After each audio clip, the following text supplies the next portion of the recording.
Hello friend, welcome back to my channel heart touch story. आज मैं आपके लिए बेहद खौफनाक कहानी लेकर आई हूँ और इस कहानी का टाइटल है श्रापित खजाना। वीडियो को स्टार्ट करने से पहले हमारे चैनल को सब्सक्राइब करना मत भूलें और ज़रूर वीडियो को लाइक कर दें। आइए शुरू करते हैं। जोखो एक ऐसी प्राचीन आत्मा है जो हजारों सालों से धरती के कुछ खास गुप्त खजानों की रक्षा कर रही है। कहते हैं अगर कोई लालची इंसान उसका खजाना पाने के लिए कोशिश करता है तो उस इंसान को जोखों की भयानक रूह का सामना करना पड़ता है। लेकिन अगर कोई तंत्र मंत्र विद्या का इस्तेमाल करके खजाने को पा भी लेता है तो उस खजाने का भयानक श्राप बनकर उसकी पीढ़ियों में रहता है। जोखों का उल्लेख पौराणिक कथाओं में भी मिलता है।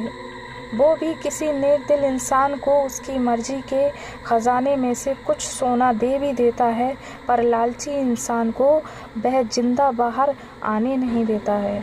हमारी कहानी शुरू होती है बहत्तरपुरा गांव से। बहत्तरपुरा में ईमानदार नाम का एक व्यक्ति साहूकार रहा करता था। वो खानदानी अमीर था।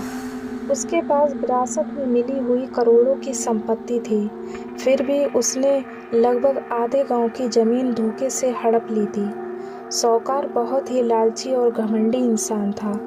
एक दिन सुबह उसकी ही हवेली पर एक आदमी उससे मिलने आया। उसे दरवाजे पर सिपाहियों ने रोक लिया। उसने अंदर बैठे ईमानदार को एक संदेश भिजवाया कि वह धन कमाने का एक नया तरीका बताने आया है। धन का नाम सुनते ही ईमानदार का लालच जाग उठा। उसने उस आदमी को अपने कमरे में बुलवाया। ईमानदार को उसने अपना सारा परिचय दिया। उसका नाम बनवान था। वह एक लकड़हारे का बेटा था। उसने साहूकार से कहा कि उसके पिताजी मरने से पहले उसे एक प्राचीन खजाने का नक्शा दिया है जो उसी गांव के घने जंगलों में किसी खंडर में छुपा हुआ है।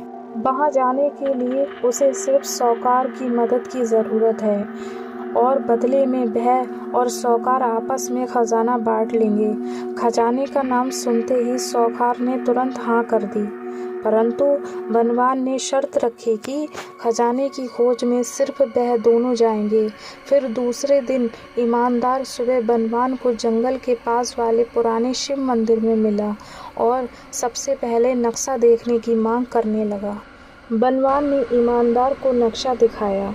तसल्ली होने के बाद वह दोनों घने जंगल में गए जहाँ कोई इंसान गलती से भी पाँव नहीं रखता था।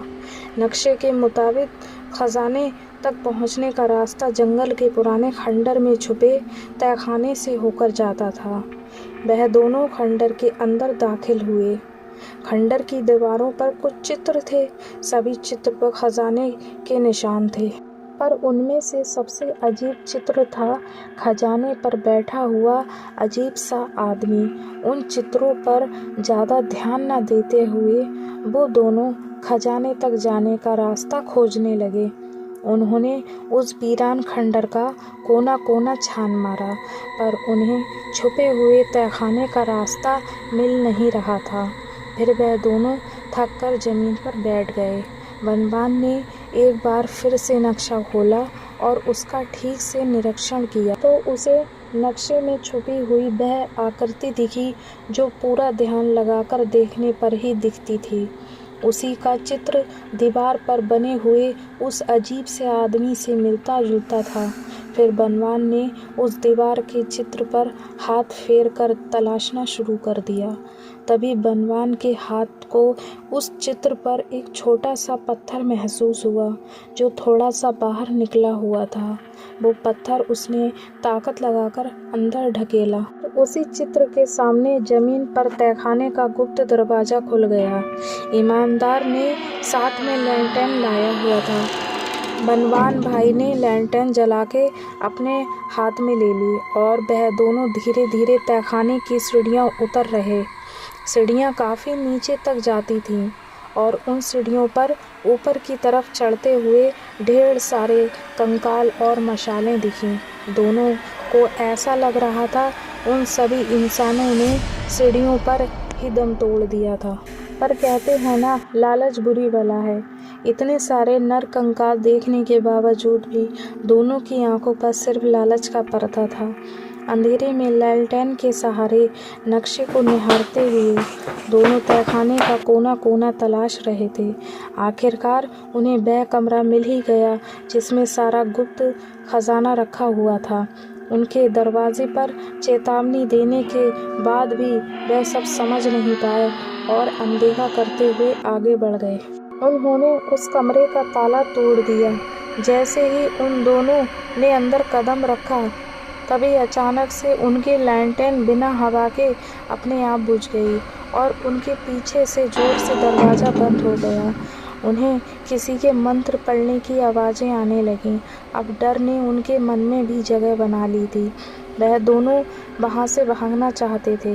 वह दरवाज़ा पीटने लगे, उसे खोलने की कोशिश करने लगे, पर वहाँ जाना उनके हाथ में न था और वापस लौटना सिर्फ जोखों के वश में था। अचानक दोनों के हाथ पैर बर्फ की तरह एक ही जगह पर जम गए और तभी अचानक रहस्यमय तरीके से उस कमरे में सभी मशालें एक के बाद एक अपने आप जल उठीं।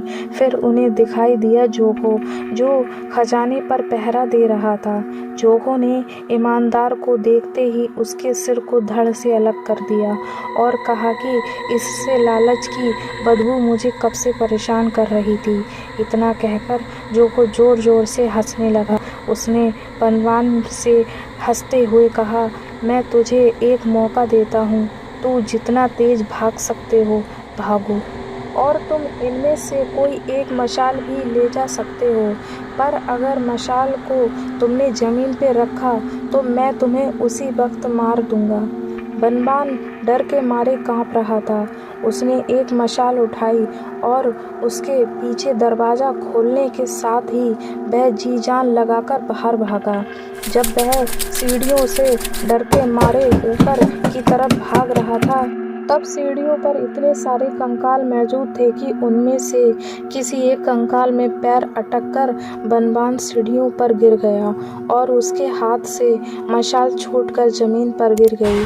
फिर अगले ही पल जोखो ने वहां प्रकट होकर उसकी जान ले ली और उन कंकालों के ढेर में एक और लालची कंकाल जमा हो गया।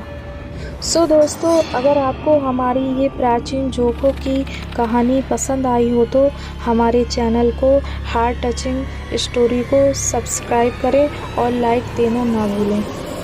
Thanks for watching my video.